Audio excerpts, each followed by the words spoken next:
So I just want to just remind everyone, and this is something I'm always weaving into the practice, that you don't have to always follow me exactly. Yes, that if there's something that you want to explore or something is arising for you, two things you can always do, and I think this goes for our yoga practice and just in life in general, is the first thing is you can always just change your breathing pattern. You can slow down your breath, or you can breathe deeper, and you can just take the time to just involve your breath a lot more, and you can scan your body. Yeah. So oftentimes we're working on an area, what other yogas might call a target area. I don't so much use that terminology, but an area of intention, and there's other things going on. And so if you're feeling like something is a little off, or you're not settling in as deeply as you would like to, then those two suggestions are always helpful, is just to either back out of the posture a little bit, or change it a bit, or come out completely, and just scan your entire body. Slowly and mindfully deepen the breath, or maybe not deepen the breath, maybe just relax the breath till it just becomes incredibly subtle. So really just using this time to check in continually. It's a continual deepening and checking in. And then I'm going to start with a reading. So continue to make yourself comfortable. It'll just be short, from Peter Brown, who I like very much. He's a teacher of Advaita Vedanta and Kashmir Shaivism. And one of the things that I've been really trying to share, because it's been really blossoming in my own practice, is the relationship between, how we're becoming more embodied with the yoga. So we're exploring the sort of somatic presence of the body, but also this quality of waking up, which I'm coming to see is more and more important. Yeah, part of this sort of collective transformation we're in has just really opened my mind and my heart and my eyes to the importance of this, sort of yogic and meditative, and many traditions have ways of describing just the awakening process. And just as I have been exploring how powerful this physical yoga is, because we can relax and simplify our relationship to the body, it's the same thing with this awakening. I've been really studying how incredibly simple it is. So I'm just going to open with this reading from Peter Brown. And just to say, this is not a book that he actually wrote down. It's not written material. It's transcripts from his satsangs. And so when he does speak, he speaks in a very sort of stream of consciousness way. And so the invitation with this sharing is, don't try to get it. Don't try. There's nothing for your left brain really to hold on to here. So just either it will resonate with your body, it will vibrate with you, or not.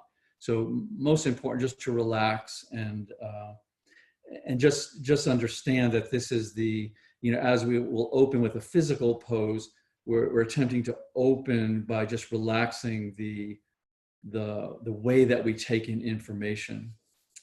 So this is the name of the book is called The Astounding Nature of Experience: Conversations with Peter Brown. And I don't have him on my reading list, but The Essence of Recognition by him is on there. So so I'll just read this.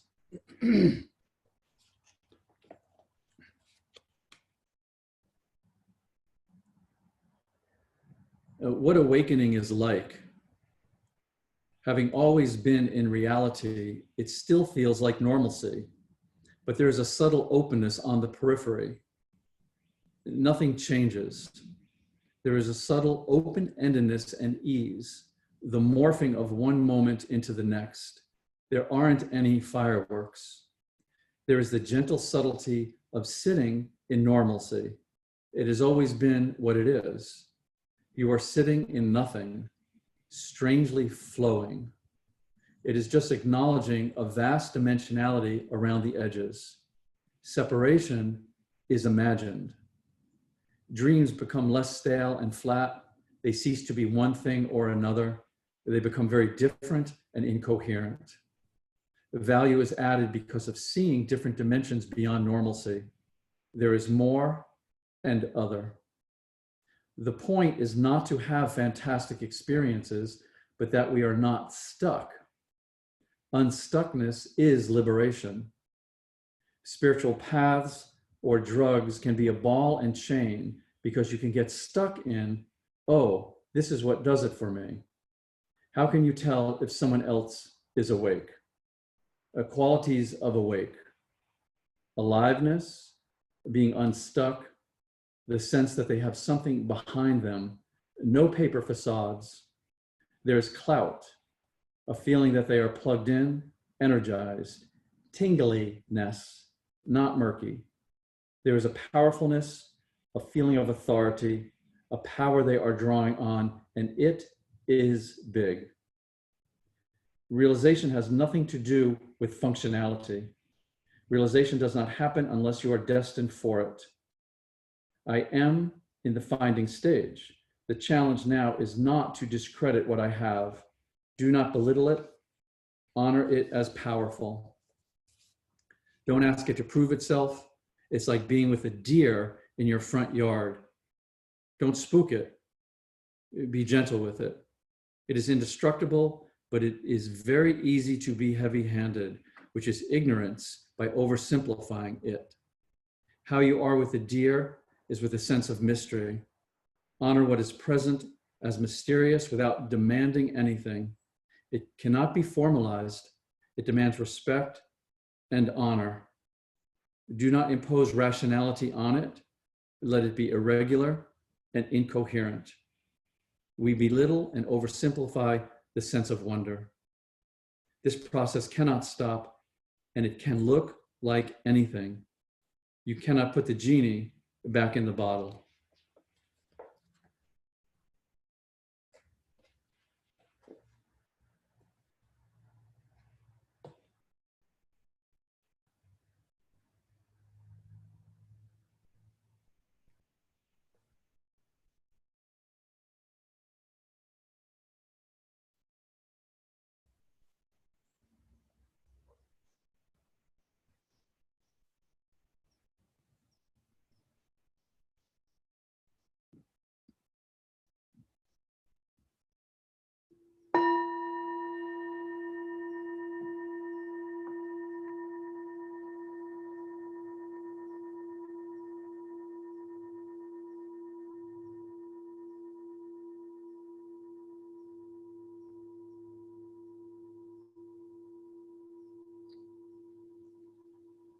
Now yoga.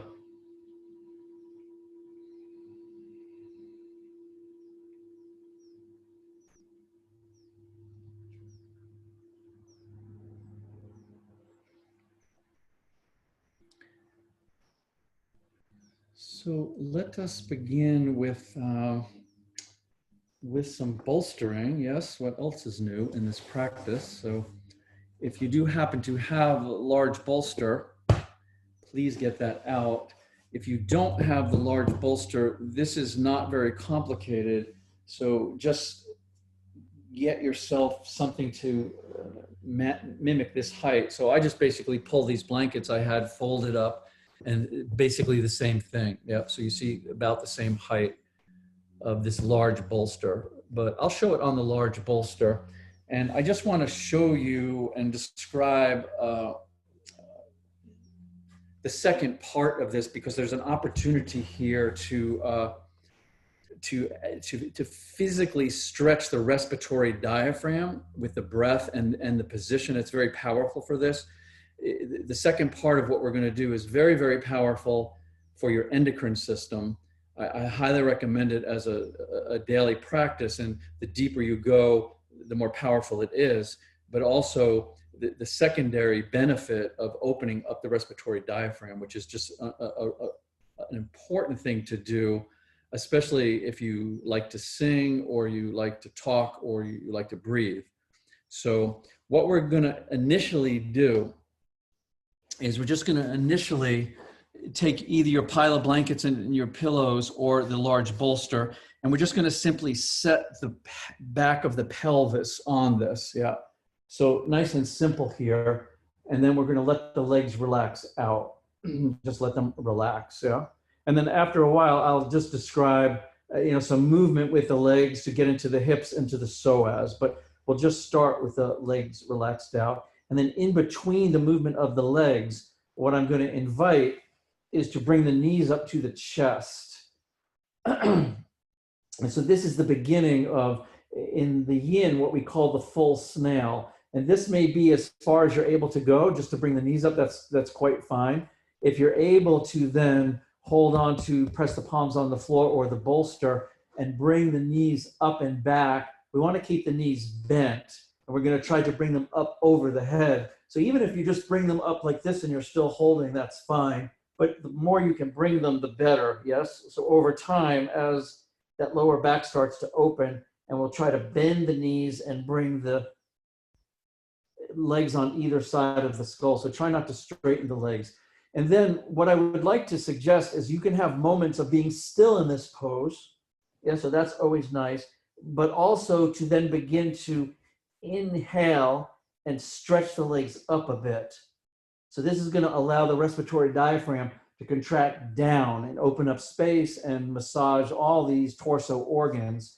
But then when you exhale, if you can bring it back down, so there's a pumping action here. Inhale, legs up, yes. Exhale, they come back down. And now we're adding pressure to the motion of the respiratory diaphragm that naturally contracts upward when we exhale, affecting directly the muscle of the heart and the pericardium, the liquid crystal mesh of the heart. So we can exaggerate that a little bit by exhaling and bringing the legs back down. So there's a pumping action. Inhale, legs up. Exhale, legs back down. It can be very subtle, but the movement is very good. And I'll just sort of remind you of that when we get there. So let's just put the back of the pelvis on the large bolster or your stack of blankets. And just to begin, just let both legs relax out.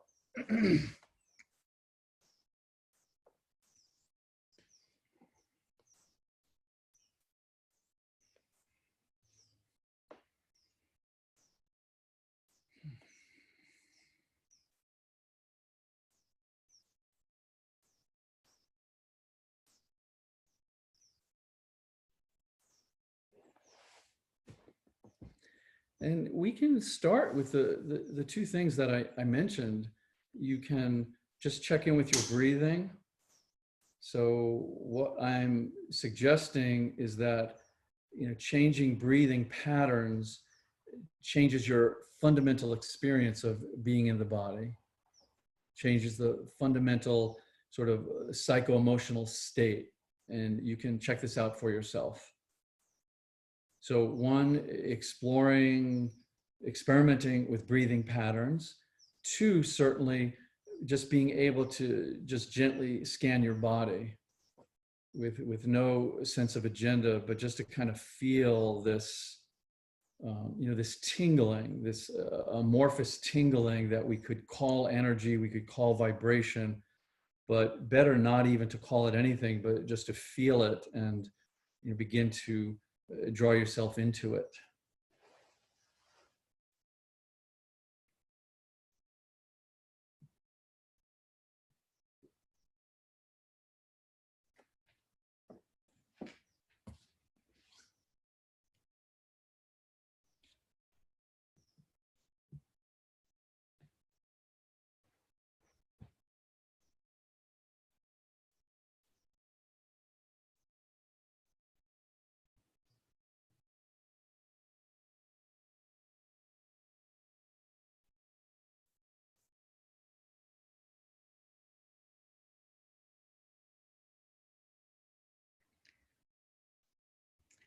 And when we do begin to move a bit, when we begin to start to bring the knees up, try to stay as sensitive as you can to every micro movement. Try not to force the body or throw it or start to believe mistakenly that there's a difference between where you are now and where you're headed and coming in and out. We're interested in the experience of sensation. So all of this is valid for our study. The body is, complex beyond our comprehension, being nonlinear, and just a complex sense of biotensegrity where everything is affecting everything else.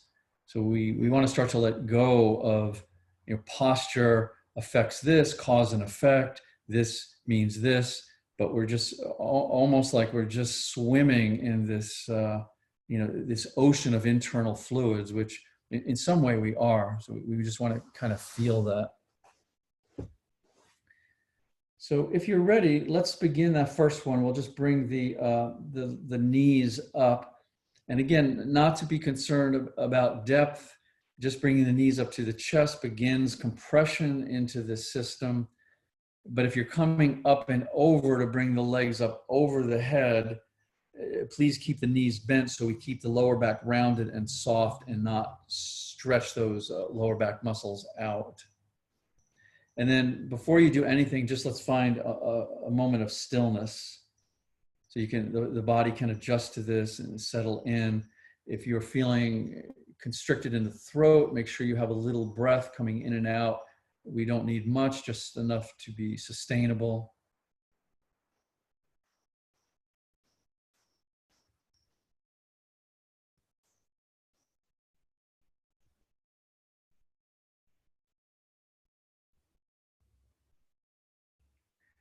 And then for this first round, if you'd like to very subtly explore what I was describing, is to just on the inhalation, stretch the legs up, bringing the diaphragm downward.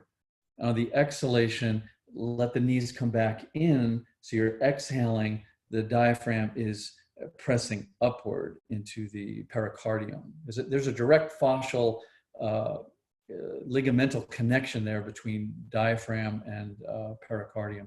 I'm not sure if it's actually ligament, but it's definitely fascia. And so you can just kind of pump this slowly, just kind of feel this. And then let's let the legs relax back down. So legs come back down, knees straighten out, and we're still having the back of the pelvis over that support. So we have a little bit of a sacral lumbar backward bend here, but mostly sacral.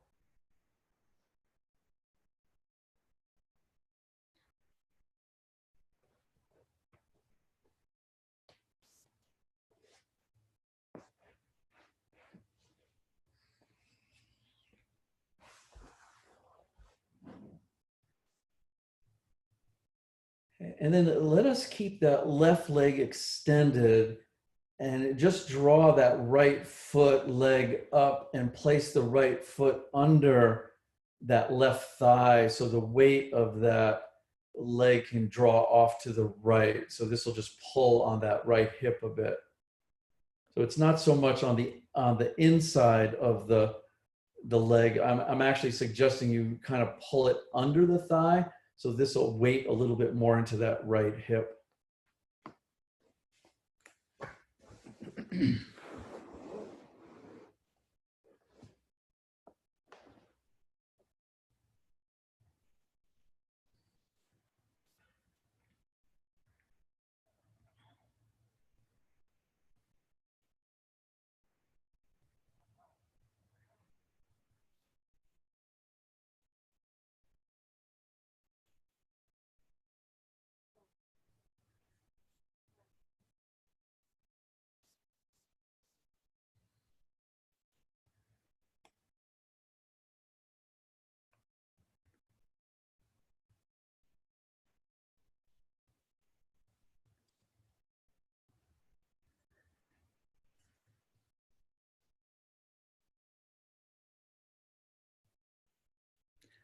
And very directly, it's such a beautiful, study this thing we're calling hatha yoga.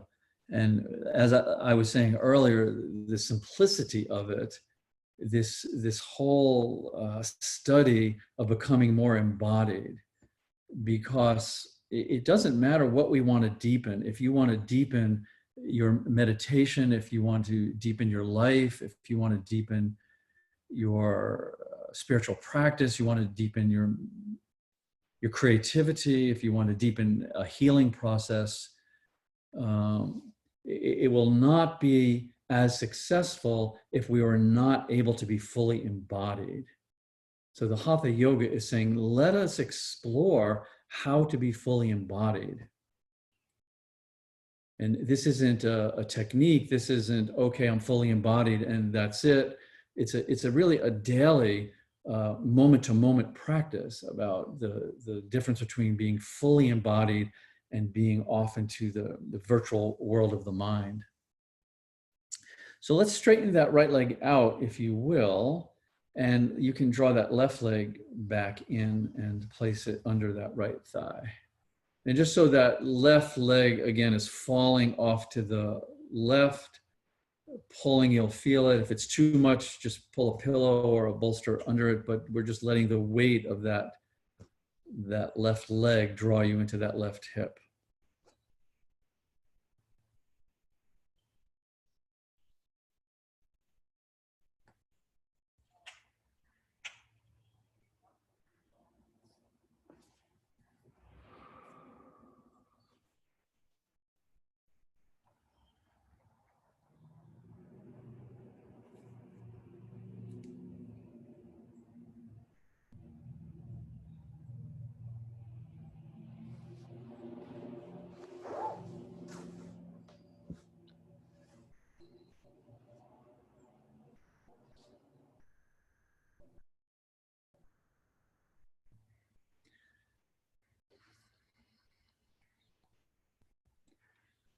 So then our doorway into this embodiment, and especially if we're going to keep it very simple, and so when I say this is simple, I'm not implying by any means that it's not a very deep study.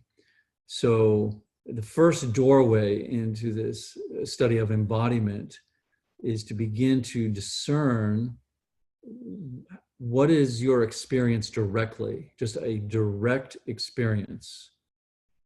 And how are you interpreting that experience?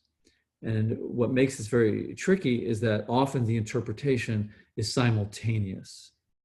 It's not simultaneous, but it appears to be. It's seemingly simultaneous.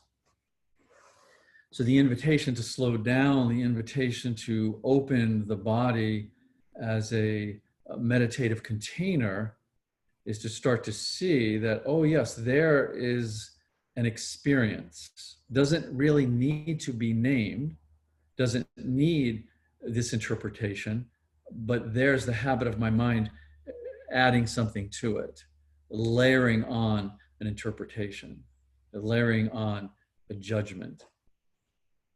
So just play with this, be gentle with it, just play with it. Obviously the sensations are there. We don't need to do anything with them except allow our consciousness to sink into them.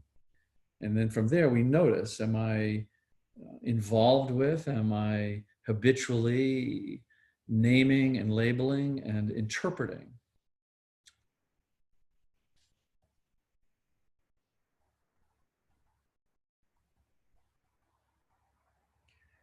Good. So let us now relax that leg out. So both legs are now be straightened out.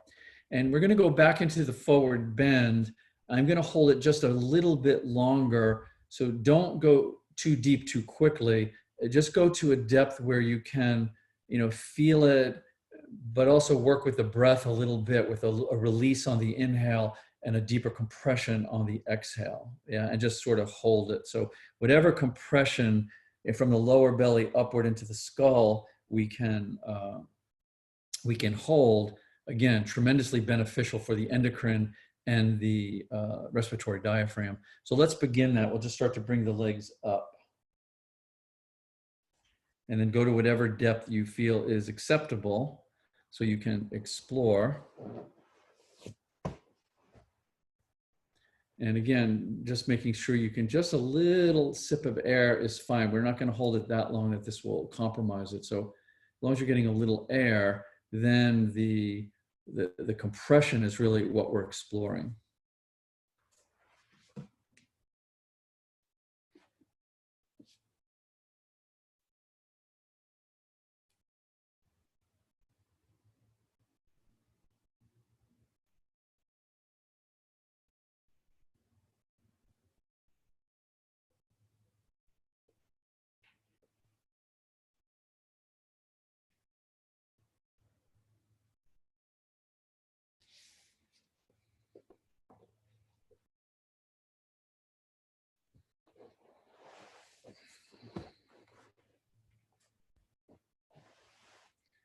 And again, the movement of the legs up and away from you is the inhale breath, the in breath. And this is bringing that diaphragm downward. The legs come back in and tighten up. This is the exhalation. It's encouraging that respiratory diaphragm to compress higher up towards the physical organ of the heart. Heart health. This is such an incredible movement for heart health, since the respiratory diaphragm and the physical heart and the lungs are all this amazingly intricate trilogy.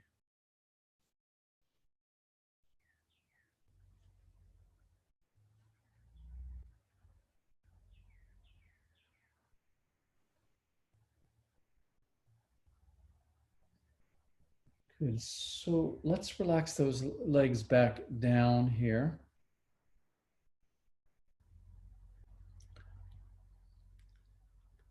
And then once your legs have relaxed out, three choices here. You could just stay here a little longer and just let this compression continue to permeate into the pelvic ligaments and the sacrum. You could put the feet on the floor and I've had enough and just roll out of it onto your side. Or you could bring the knees back up to the chest and just have a little sway, a little passive motion here to kind of move into whatever the static hold was addressing. So those three choices.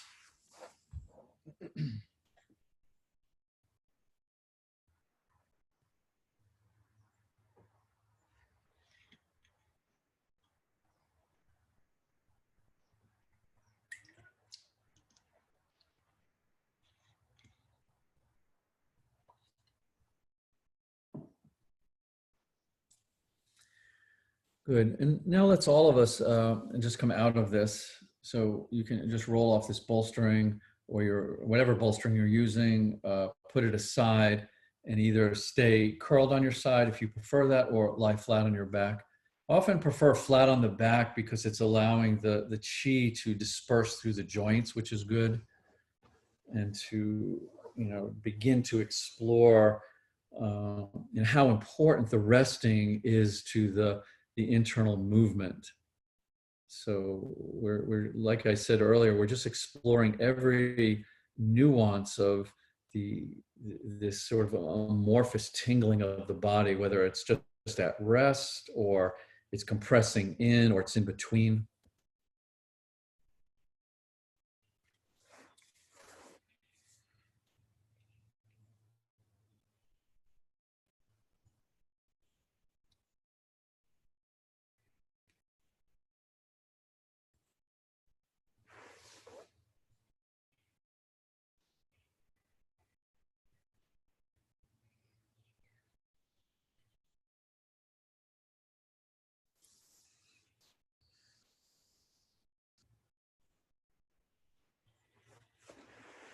And I have to say, and I'm still in a study with this, but I'm really beginning to suspect that there's, very little to be gained by interpretation, and so much to be gained by the intimacy of our experience.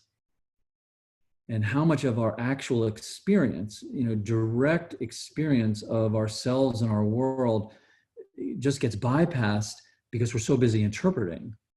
And then we're in this sort of back and forth between experience and then the time lapse of the interpretation, and then back to experience, and it can just cause a muddle. It can cause us to stay disembodied.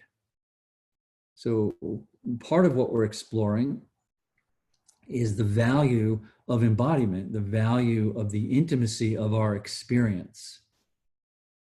And I do believe that this is a fundamental to this process of awakening.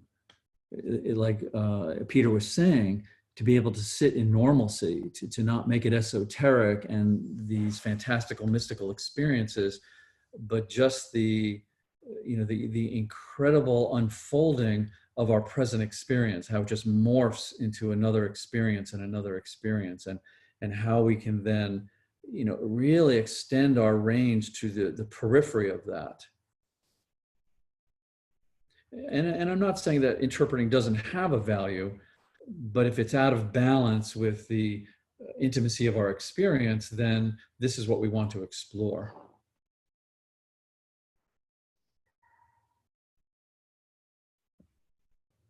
And if you're not sure what I'm talking about, because often I'm not sure what I'm talking about, is just go to your direct experience. Whatever it happens to be right now, whether it's a thought, whether it's a perception, whether it's a feeling, a sensation, go to it. And then see, as you begin to want to interpret it, or the habit of interpretation comes in, does it remove you from the directness and the intimacy of that experience? And this is fundamental to exploring an asana. Am I interpreting? Am I lost in the virtual fabric of my mind, in the habits of my mind? Or am I actually sitting in the embodiment of this physicality? Am I actually sitting with the moment-to-moment unfolding of how I'm feeling? Okay, so let's come on up, please. And I would like to begin by just opening the legs out. And I've been rather sensitive to this lately, especially since I can't see everyone. But the tendency when you're invited to come into a wide straddle is to go to the edge of your range of motion. The edge of your range of motion is where you can come forward very comfortably without restriction. If you're a little past your range of motion, this is called the end point of motion. This is where things start to tighten a bit and contract. So the preference is to come in a little bit, to really relax the hips, so we can begin with just range of motion. So we can begin where we can comfortably relax into the pose, bolstering up the upper body if need be, and then just relax here. So the body is not moving into any kind of defense mode. Yeah, we don't want the defense mode. We want the relaxation mode. So over time, we can move into the subtleties of what's happening. And then over time, sometimes the body will say, no, I need to come in a little bit more, or I'm ready to go out a little bit, when things sort of move a little bit and open and relax. But this all takes time, because we're working with the fascial barrier first and foremost, and we need that to relax. And it won't relax if we're in this defensive mode. So legs open to whatever your hips will accommodate comfortably, and then let's just come forward.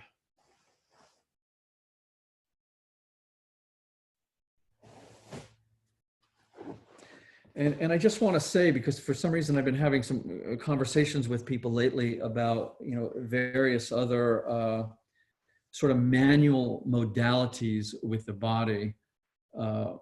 So all I want to say about that is very often these manual modalities move sometimes too quickly and too aggressively into this fascial barrier. And so then they go into defensive mode. Not that there's not some relief afterwards, but there's almost just as much tensioning ultimately, because the body at this level of this fascial barrier goes into this protection. So we want to always allow the body to receive at this level when we're working with the fascia, whether it's yin yoga or any other modality, very, very softly and very, very gently. So we move into the fascial barrier, and then as that relaxes, then we go deeper. If we go too deeply, too quickly, not so good.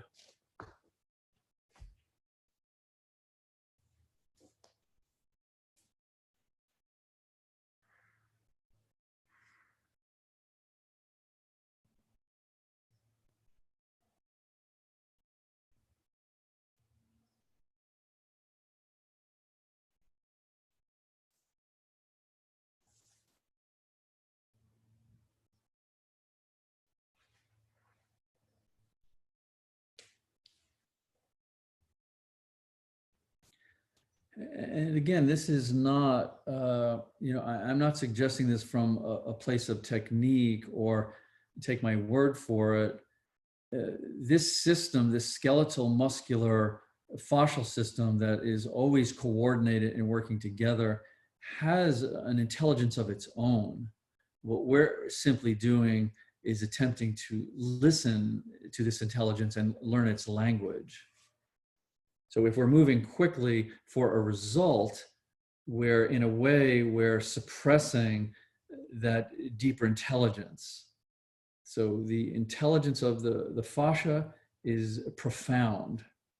It's not only connecting your body, but it's allowing the cells themselves to communicate, which is essential for any kind of healing and health. So we're really visiting into this non-verbal, non-conceptual intelligence, and just letting go of the need to interpret, and enhancing the ability to be intimate with our experience.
So let's come on up from here, please. And let's continue. So just let your right leg come in towards your body, and let the left leg come in front of that leg. So we're not going to lift it up on anything. We're not going to lift it up on the right leg anywhere. We're just going to keep it open. So maybe a blanket under would be nice if you're just on a mat that's on the floor, just to support the ankle bone. Yeah. And then we'll come forward again, but nice and softly. So you can almost feel, when I say fascial barrier, it's just beyond where things start to tug a bit. Yeah, so let's just remove the idea that we're stretching. And what we're doing is we're very mindfully and consciously applying slow, gentle pressure to this fascial barrier that's doing what it does, and it's keeping everything together, but it tightens. So when it starts to feel tight, tension, contracted, this is where we want to slow down. Even if we feel we can go deeper, yeah, but then we have to stretch and push past, and no, we want to relax into it and soften into it. So you come to an edge, whatever that edge is, just try to relax into it and be gentle with yourself.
And when you do find yourself interpreting your experience, and this is just, again, this is mostly habit,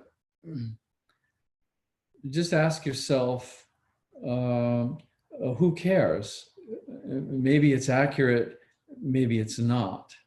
But is it necessary for me to experience what is arising directly? And this is valuable in many ways, but oftentimes when this is almost like the first layer of turning down the internal dialogue. So we turn down that inner layer of needing to interpret and this sort of need to diagnose and figure out. And once that starts to quiet, sometimes we can see that there's this almost what I would call a subconscious gossip that's rumbling or humming, a humming anxiety, below the level of the internal dialogue. And this is just, the world and our emotions and our traumas that have just become imprinted within the threads and the fiber of the body.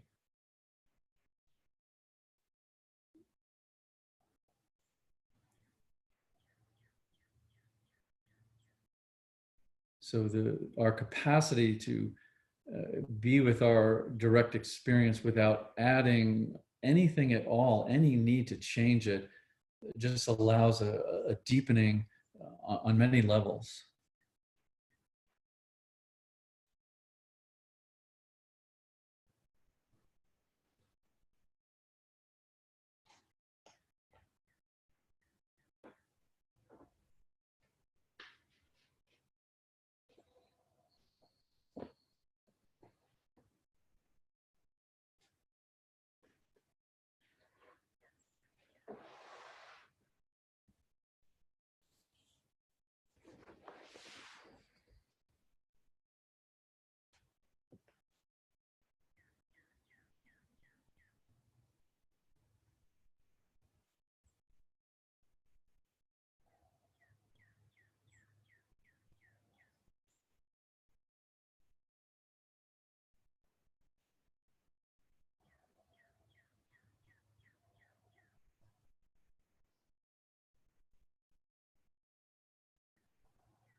So we can come up from here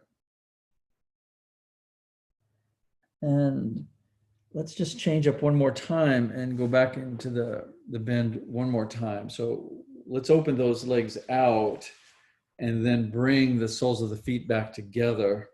So now we'll even up that open square into this position, the butterfly, soles of the feet together in front. And then again, just a nice soft backward bend. So you're really consciously unengaging the lower back muscles. So that's it's contrary to stretching them. Stretching them will engage them. Relaxing them will unengage them. As much as you can unengage them, this allows us to then approach that fascial barrier and then ultimately sink through it. This is precisely why we take so much time, because it takes, a minimum of 3 minutes to 5 minutes to really let this fascial barrier feel safe and then start to open. Of course, I'm generalizing, but I'm just saying in general, the tightness of this system is really profound.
And once we're able to really relax into the flow of uh, this experience, and it doesn't matter if this experience is a tight sensation in your lower back, or the sound of my voice, or an obsessive thought, a judgment, just to relax into this flow of experience.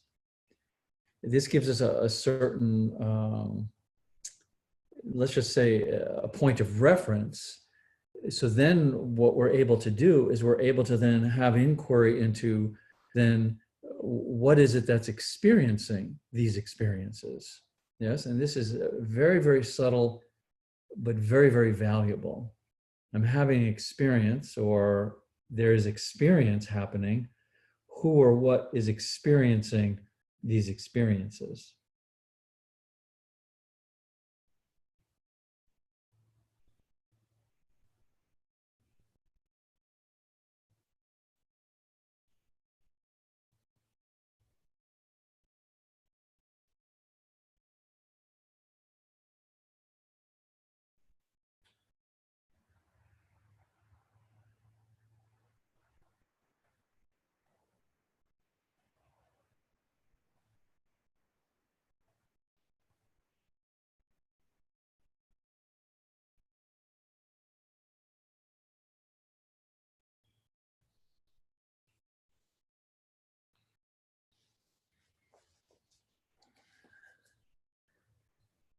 And always coming back over and over to any intuitive modulation of the breath, uh, always a deeper body scanning, not just holding the pose in a mechanical way, but letting the body relax in a little bit, having a bit of withdrawal to come out a bit.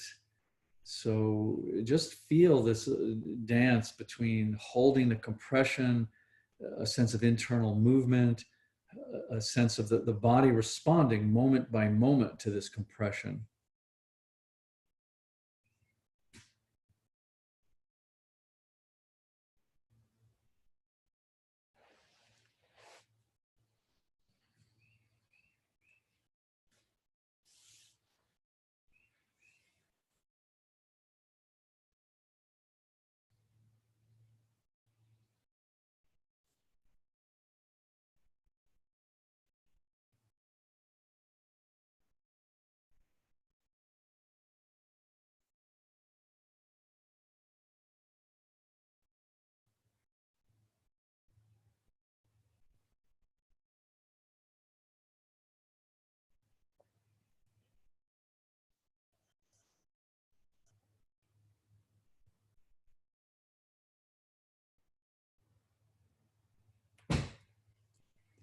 Good. So let's come on up and we'll just begin to reverse it. So come on up and take a moment to extend the legs out.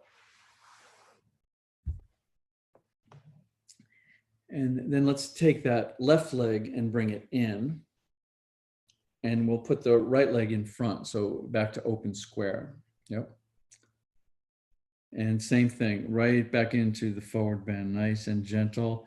And always, have support if you need it. So we can allow the shoulders to relax, the lower back to soften, the knees to feel safe. So the moment we start to struggle or clench a bit, protect, we just back out, readjust, soften, breathe, and then allow the body to sink back in.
And again, whatever it is that is appearing in your experience is also disappearing.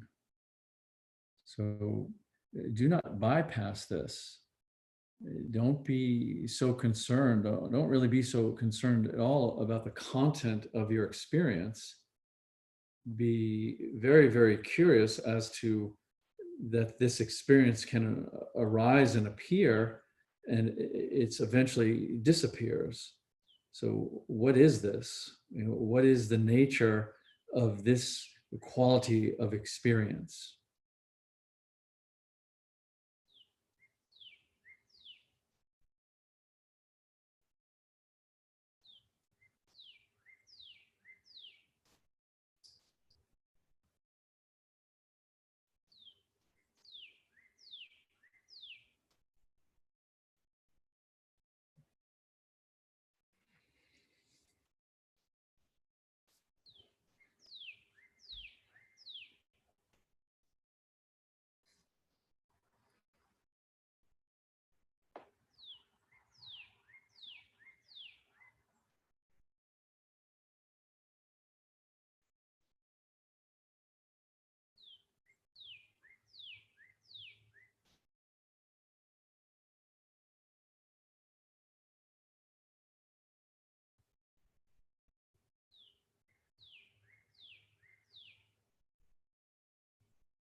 Good. So let's roll up, please. And let's open the legs out. So we're just now returning to right where we began. We just sort of went in a big circle. So now there may be a different quality in the hips. You're free then to open them a little wider or bring them in a little bit closer. So just let the angle of the opening be intuitive. And the same thing, we'll just soften the hips and the lower back, either coming down to maybe forearms or hands or putting a big bolster in front to support you. And then just soften in.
One of the things that Peter said in that reading that we opened with was that separation is imagined.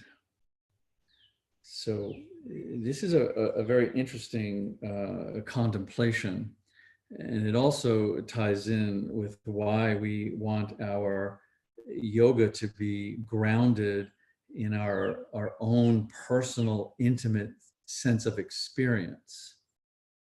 So if we're able to really relax into the flow of our experience, we get to see that whether it's perceptual, it's sensation, whatever the experience is, even thought itself is open-ended. Yes, it's just a pulsation. And that in order to separate it, in order to have a separation from ourselves and the experience, we have to imagine it. We have to come up with a story or a system or something. So what would it be like if we just didn't imagine a separation between our experience?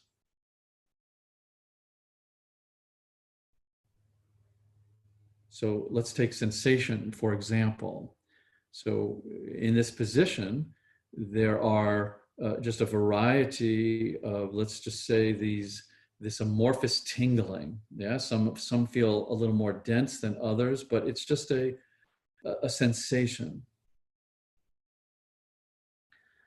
So to just allow that, to allow this direct, intimate experience of this sensation, can you, without going to the imagination, without going to an interpretation, without going to a label, without going to a definition, can you find any separation between what you're calling yourself and this visceral, amorphous tingling that's arising? Can you find a barrier? Can you find, is there a place where it's separate? Same thing, we could use your perception of hearing. So you're perceiving sound, you're perceiving this voice. So if you didn't go to your imagination, if you didn't go to all of these, these tools of separation, if you just allowed the sound of voice to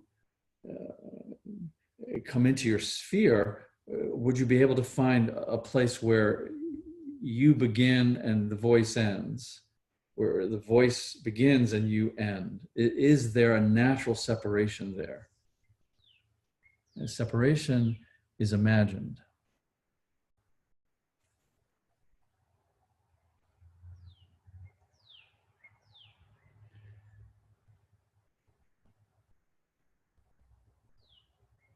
So let's come on up, please. And let's lie down and take a rest, please.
So come on up And get a hold of your large bolster if you have one. So the big bolster, but I'm going to show it with maybe some blankets because I showed the other thing with the big bolster. So what I would like you to do is get your bolstering and lie on your belly and put this bolstering on your chest, but under the armpit. So we're supporting more the chest. So the direct compression of this, either the big bolster or the blankets, works just as well with these blankets, goes right into the sternum area. So usually we do this position on the forearms, kind of up a little bit higher. But what I'm suggesting here is to set this bolstering under, and then we'll relax over it. So this will compress right into the sternum area, and we can just relax over. And then what I'm going to suggest is two things. I'm going to suggest at some point we come on up. So now I'm compressing very directly into the lumbar area. Yeah. So this will be a little up and down movement. And you can do this whether I call it or not. So just kind of feel it. Pretty much when we let the body come over the bolstering, it's relaxing that lower spine. So here's the movement of the shoulders and the chest and the head up, and it's contracting. You want to feel this. So that's the first movement. The second movement would be, at some point, I'm going to invite you to sway the hips back and forth. And the imagery here would be really directly into the sacrum. Yeah, so the sacrum kind of really, I was going to say fused, but I don't think so much it's fused as it's really tightened into the pelvic ligaments. So this movement is just meant to feel that this sacral spine has a connection up into the lumbar. You may even feel this up into the mid and upper spine as well. So we're just feeling movement here. So these two things, we're going to relax over the bolster first. Whenever you would like, you can bring the body up and down, just move at your own pace. And at some point, you could keep the body down. It's really nice to keep the body down and sway the hips back and forth, or you could come on sort of an upswing and be up. I would try both. Yeah, so just to feel the more movement we can get between this, lumbar spine setting on the sacrum being very tightened into the ligaments, and just the movement. So maybe that was too much information, but just kind of play with this. All of those choices.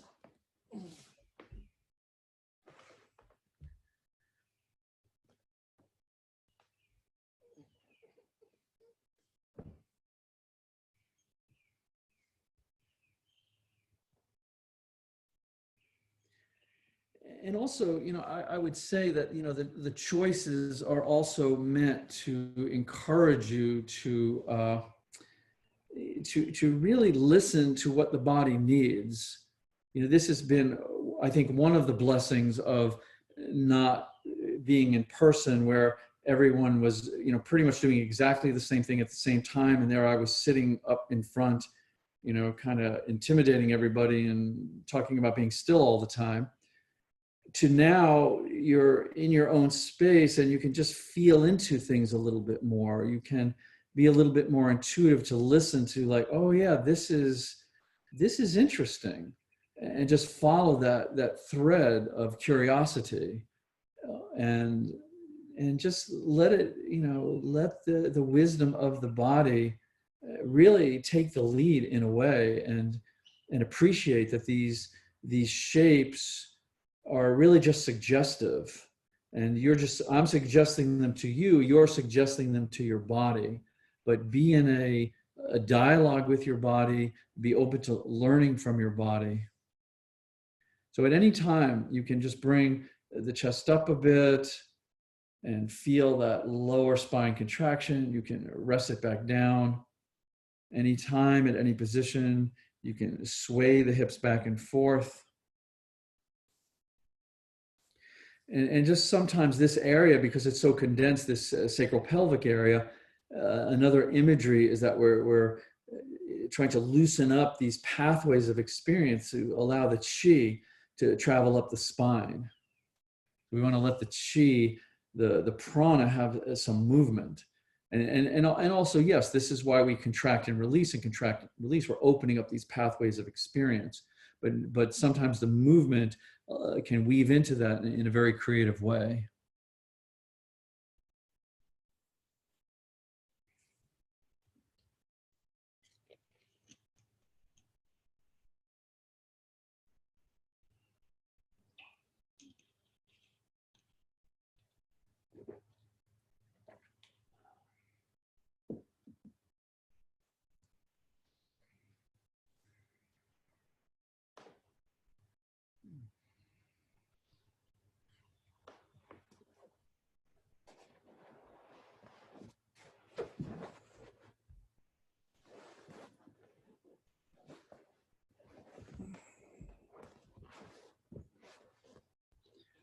Good. So wherever you are in this process, now I would like to give you two choices here. Either, and this is the deeper of the two, can you bring your forearms up onto your bolstering? So this is the deeper of the two. So just more in our traditional pose without the bolster under the chest. Or if this feels too deep, then just go to the forearms. Yeah, so bring it down a bit. And let's now just move into stillness. Let's just move into a contemplation of the contraction you may be feeling in this lower area. And no need to even describe it. Again, allow all interpretations to take a rest, and allow your awareness to come as deeply into the center of your experience. And as your awareness begins to rest in the center of your experience, then just let it naturally drift to the periphery. So awareness has a capacity to just keep opening. And I'm not sure the periphery to where, but that would be up to you to explore. So we have a core center. We have as deeply as we can go into the density. See if you can even find that. And then the periphery of awareness that is, quite amorphous, but it's right around the edges of your experience.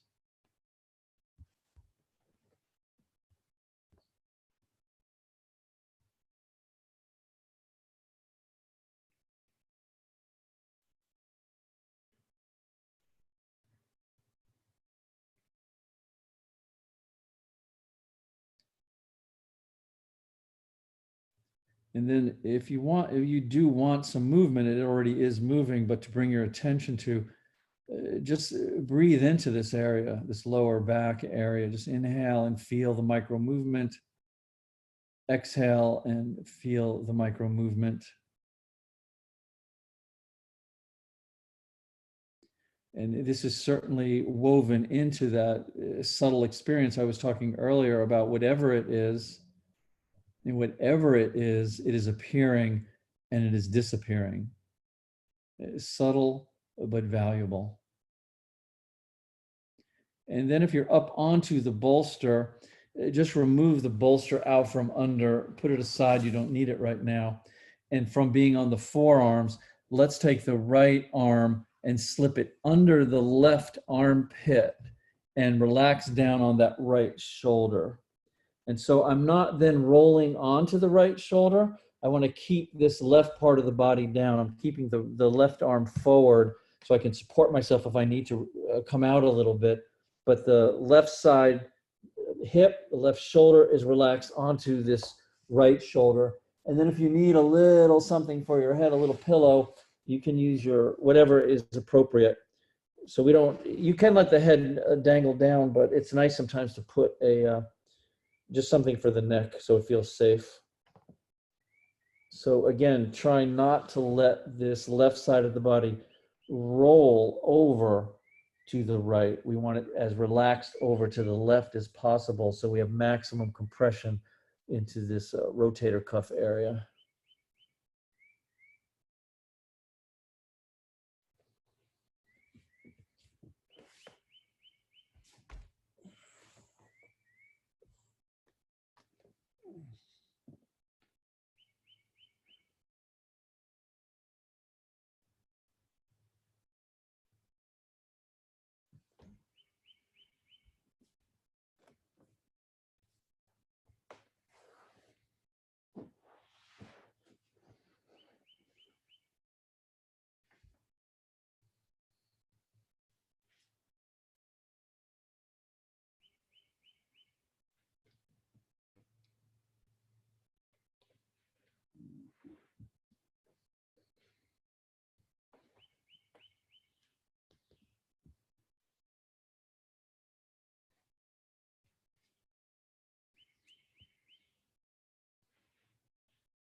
I woke up this morning with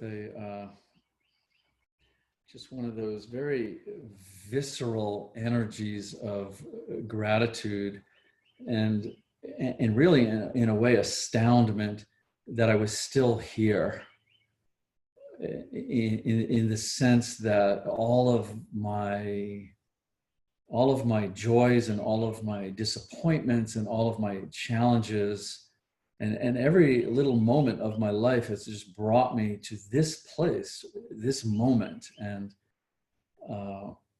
how mysterious that is. How many times did we believe we were in control? Did we think we were navigating to here when we wound up there?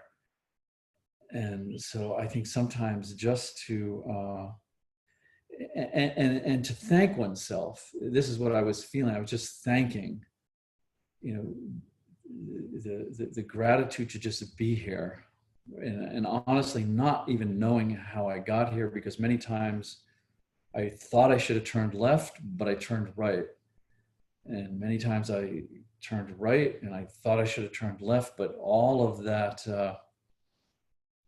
that fantasy of control brought me right here.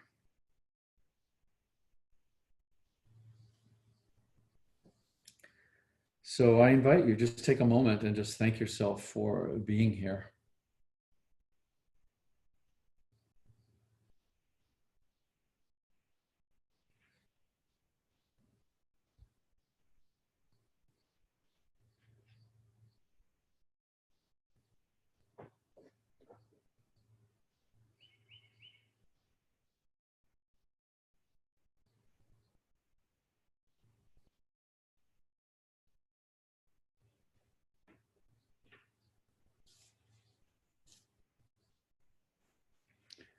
And maybe I should just say that again, this idea that control is really a fantasy, that any sense of control we think we have is completely manufactured, that reality knows exactly what it's doing.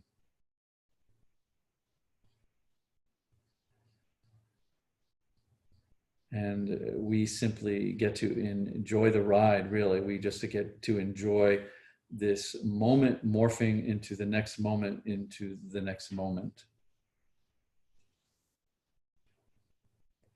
And this can be quite liberating, and it can be quite freeing, and it can also be quite relaxing.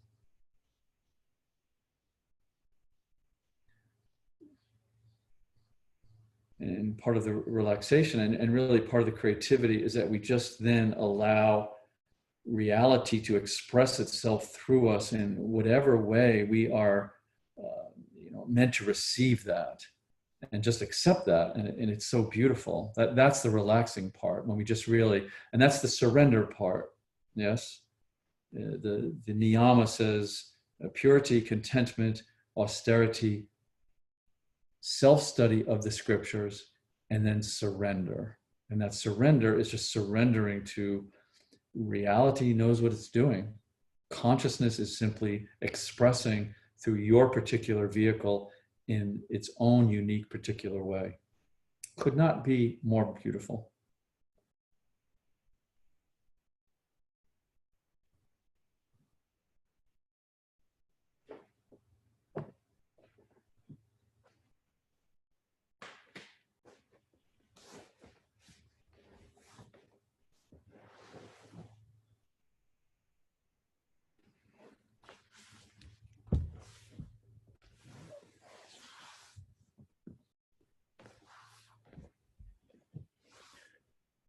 So I said earlier that we had that, hopefully that left arm forward a bit.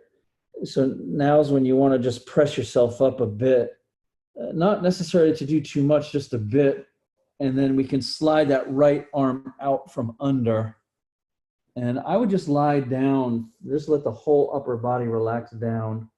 Maybe put the forehead on the top of the hands. And again, if you want to sway the hips back and forth a little bit.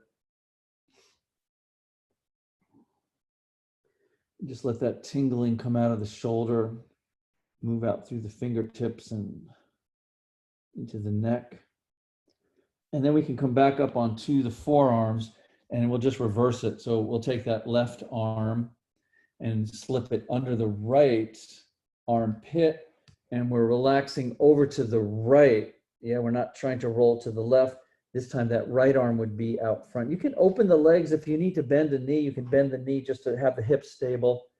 So we want the right hip as flat as possible, that right shoulder coming as close to the floor. Obviously, it won't come on the floor. And then something under your head if you need it.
And so then at this level, really the yoga becomes, certainly experiential. This is what I've been talking about, but also experimental. So if yoga is presenting this idea that reality is doing itself, we have no control, then the yoga is to notice that, to become sensitive enough to notice that and to lean into that. That's the yoga. So it's not about piling up theories and comparing philosophies and trading mythologies. It's the experimental and the experiential nature of what is this? How is, how is reality unfolding? How am I expressing?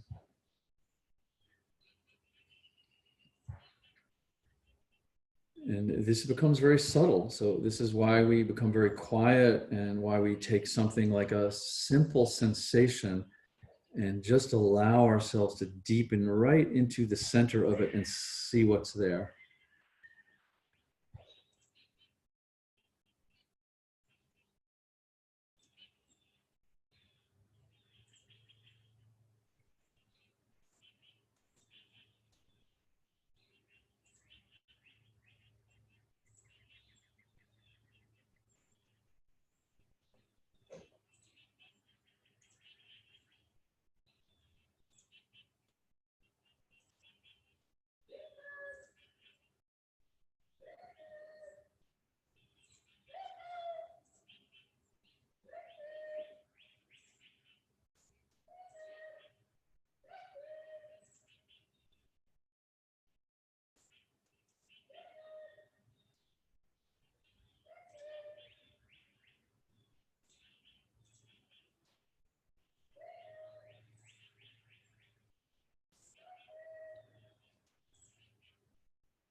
So gently, let's just press your body up, slip that arm out from under, and you can just from here just roll over, and we'll take a bit of a rest here.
So part of this, this exploration of yoga, where we're, being invited over and over again to notice our experience.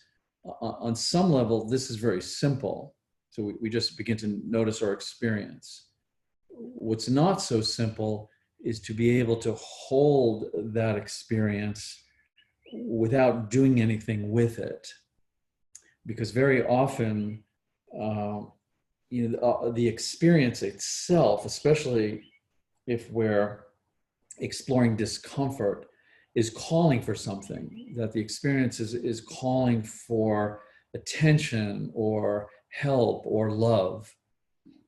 And so if we can resist the temptation to move into a modality of having to fix it, having to heal it even, but just to hold it, just to be able to hold our experience and listen so carefully of what it's calling for. This is the intelligence of the body that I'm talking about. So even if we're feeling like I'm coming into a hatha yoga practice, I just simply want physical relief, that my body feels tight and constricted, achy and stiff and dehydrated, and I just want to mechanically move in and out. The way that the body is, the intelligence of the body is we can't separate that. We can't separate that from the experience wanting to be held to express something. That the body is calling for some kind of attention or help or love or something. We can offer it. So this is sort of another way of getting back to what I was saying, is the intimacy of the direct experience versus having to interpret it, having to add things on, having to go to, that whole, library of information that we have that we're just so quick to apply and to superimpose and to fix.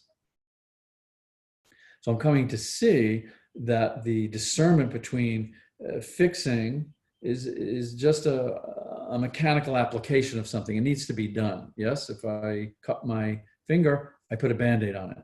Yes, I'm simplifying. But if I truly want to open up space and a deep exploration of healing, and that includes this awakening to our nature, then we want to just simply be able to hold our experience. Just hold. That's what we're doing. We're holding for this experience then to call, to ask, to inform, to express the intelligence of what it needs. And this can be, this is often below the surface of the nonverbal. So it's and this really is the essence of the quality of yin. The quality of yin is about allowing. So allowing that experience to express itself, allowing that experience to want attention, to want help, to want love.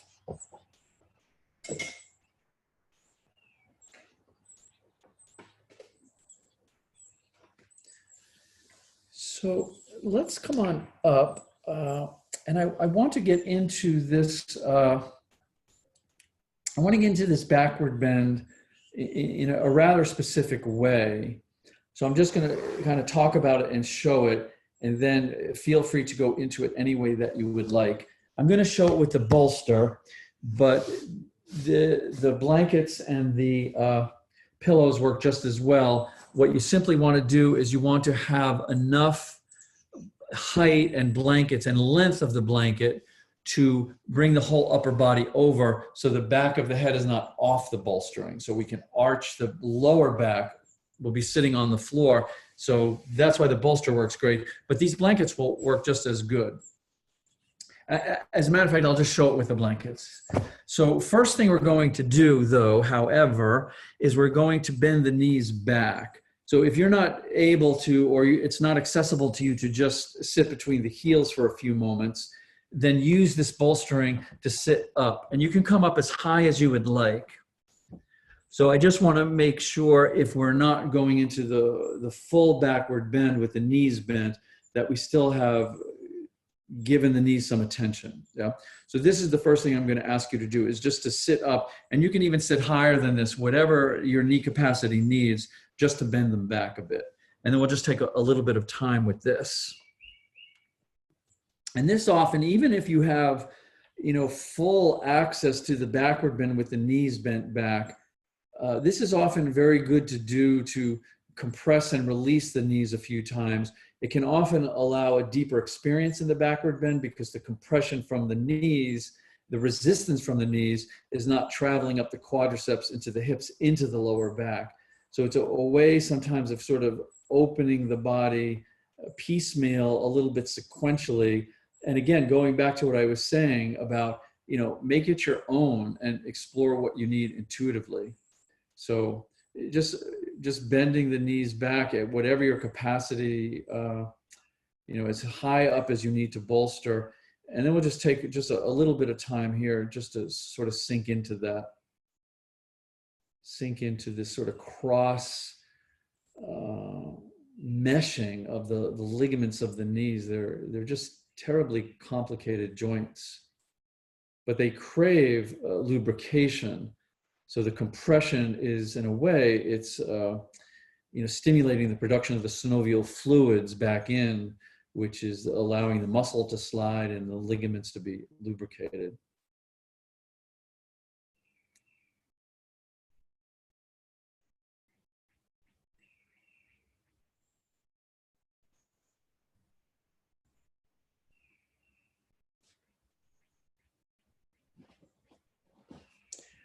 Okay, so we can move on. If you're in a good place and this feels interesting with the knees, feel free to stay here a bit longer if you would like. So now that we've addressed the knees, let's release them out for a moment, and I'll show you the two choices here. So the first choice would be then to just go into the backward bend directly, obviously without bending the knees because we've already done it. So we're just, again, we're working a bit piecemeal here. So what we would do then, if you have the big bolster, pull the big bolster into the lower back, and we'll relax over it from the hips up to the base of the skull. But I'm using the stack of the blankets and the towel. So the buttocks is on the floor. The edge of the towel is providing the compression into my lower back. And like I said, we don't want the head to hang down. So I'm bringing a pillow to support it. So this is actually quite nice, works well.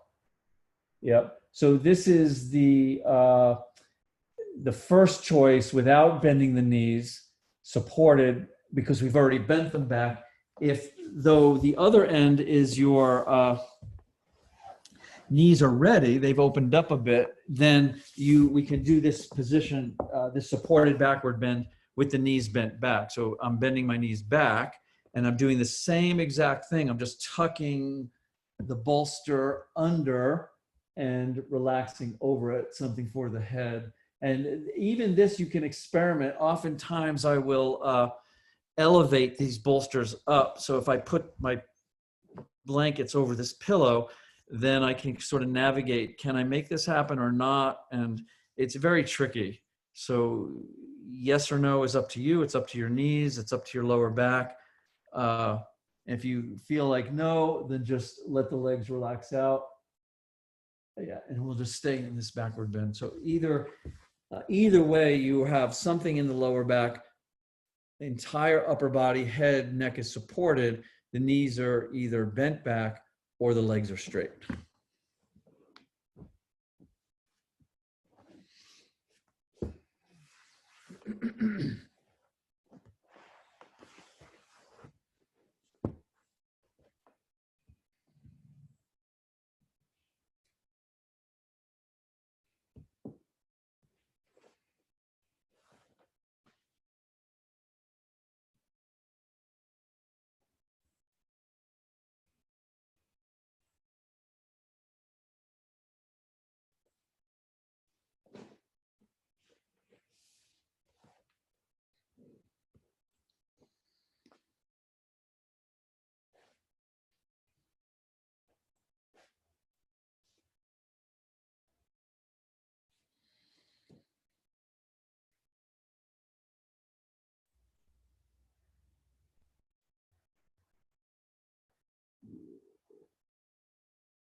And certainly, what I was just saying about, simply being able to hold your experience at the level of discomfort is not simply these physical sensations. This certainly goes for psychological and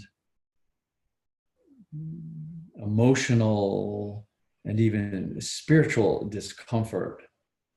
So if we can begin to back away from having to heal and having to fix and simply hold whatever it is, just hold it, listen to it, respect it, sit before it with the yin quality of allowing, and just see, what is this experience calling for?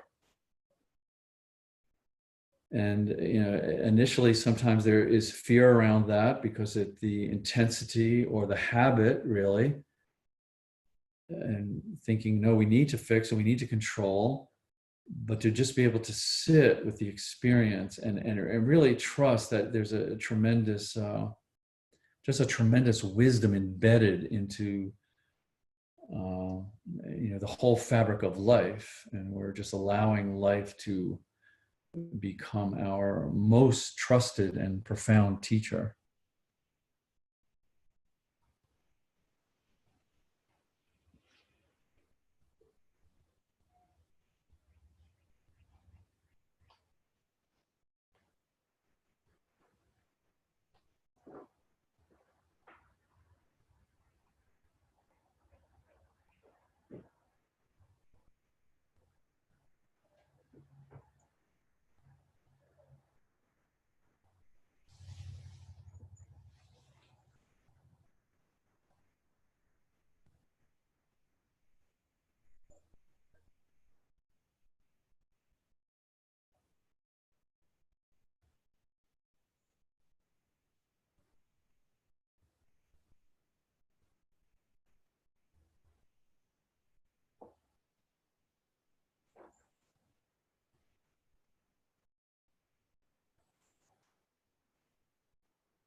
And then as we do become more intimate with our experiences, just very naturally, we begin to see that this listening and this holding,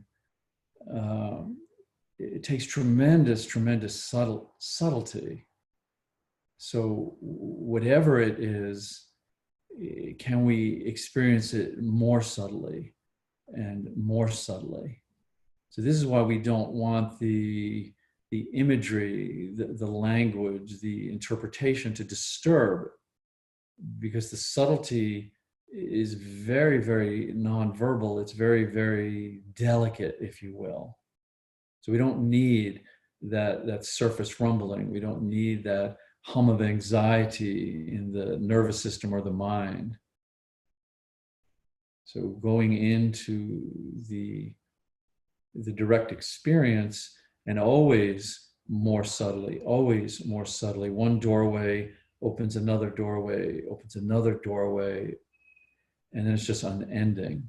And then we see this appearing and disappearing, and it's just a beautiful, just a beautiful pulsation of it's, you know, meditation and life and our yoga and our body just merge into one thing.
And as we relax into this subtlety, we begin to just discern directly that this experience, these experiences that we're having, are not describable.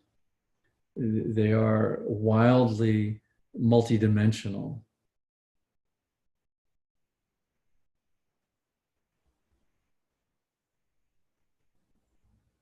And this becomes really the essence of this awakening, that reality, life, is just a flow, and how to simply be with that flow without disturbing it, without controlling it, without having to interpret it, but just to trust it. You know, life is the teacher, and this is what we begin to trust, but not in fragments and not in philosophies, but in the actual fabric of the experience unfolding, morphing moment by moment. No need to describe it, no need to hold on to it, no need to control it. So we see that it's not describable, it's not stable enough to hold on to, it just is, really. There's no why about it, it just is. And so we just begin to trust that.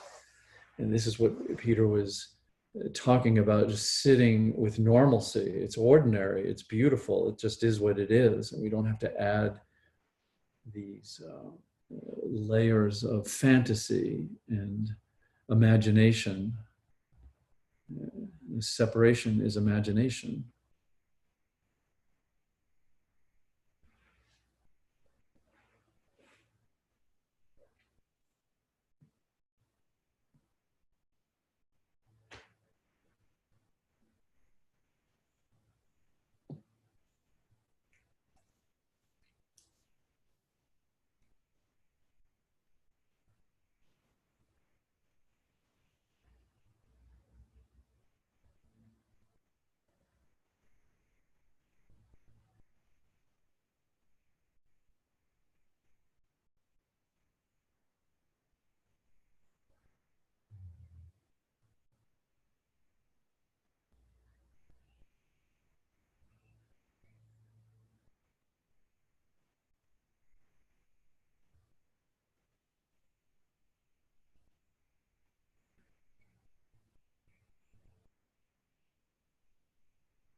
So before we come out of this, I said earlier, the observing of our breathing patterns can be, extremely informative, but we don't want to take that too literally in terms of, a pattern and a correction and a deepening. So I'd just like you to deepen the breath a bit and just relax into the tissues themselves are breathing, the joints are breathing, your digestive system is breathing, all of your processes and patterns and conditions are breathing. So just let the breath itself just permeate, let the breath saturate whatever it is that you're experiencing. Just a slow, gentle, deep, intelligent breath.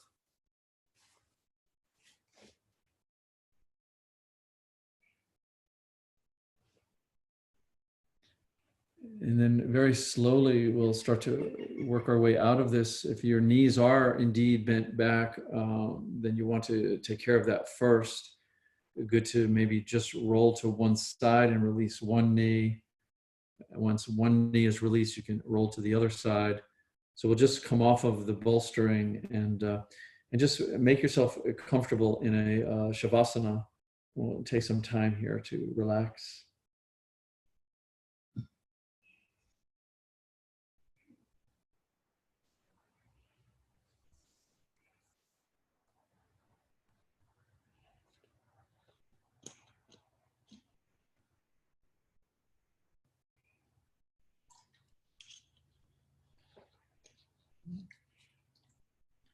So I started out talking a little bit about awakening and its relationship to our hatha yoga, but I think the most important thing, the single most important thing to really contemplate about our awakening is that it will never ever, ever, ever happen tomorrow.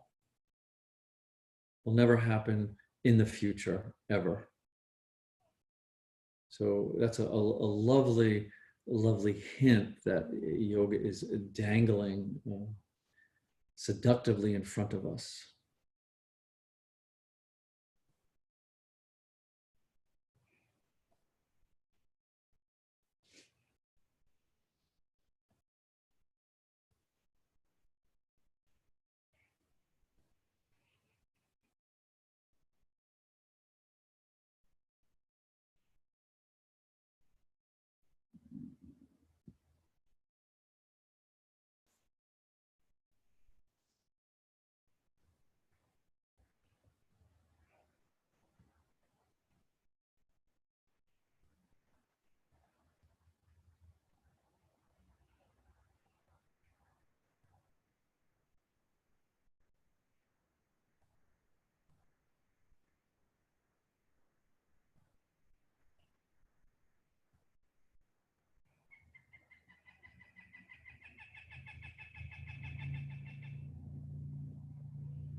And so let us take another moment to really just thank yourself for apparently being here in apparent time and space. Just let yourself just feel just a deep sense of gratitude for the simple fact that you are apparently here.